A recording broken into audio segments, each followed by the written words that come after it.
مبارک. تازه او د افغانانو لپاره لوی زیری. طالبانو تر 10 میلیاردو د زیاتو افغانیو په ارزښت د معدنو د استخراج څو تړونونه لاسلیک کړي.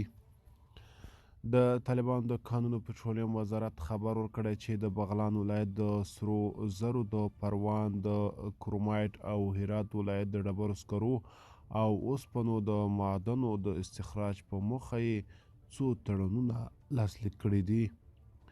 د دې وزارت په وینا دا تړونونه د 10 میلیاردو او 150 میلیونو زیاتو افغانیو په ارزښت نن پنجشنبه 21 د مرغومي په کابل کې له خصوصي شرکتونو سره لاسلیک شوي دي.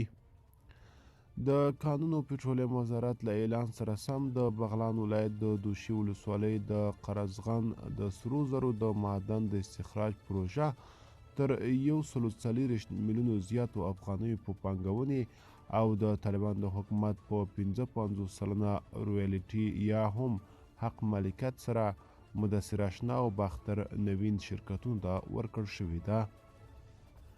همدارنګه د هرات ولایت د پښتون زرغون د اوسپنې د استخراج تړون د 140 میلیونو افغانیو ډالرو په زیاتې پانګونې او د طالبانو حکومت ته په 20 سلنه رویټلي سره له همکاریانو غرب شرکت سره لاسلیک شوي دي.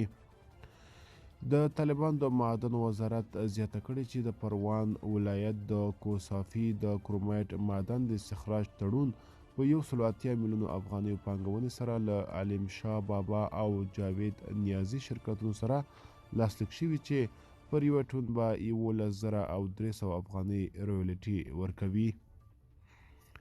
همداراز طالبان د معدنو او پټرولیم وزارت د هرات د کرخ ولسوالۍ د مسجد چوپی سیمې د ډبرو سکرو استخراج په 150 میلیونو افغانیو پانګونې او فی ټون 200,000 او 200 افغانۍ رویالټي سره حضرت بلال خالد لیمیټډ شرکت ته ورکړی دی. د معدن پټرولیم وزارت سرپرست شهابالدین دلاور د دې تړونونو د لاسلیک په مراسمو کې ویلي چې په دې پروژو کې به په مستقیم او غیر مستقیمه توګه 10,000 کسانو ته د کار زمینه هم برابره شي.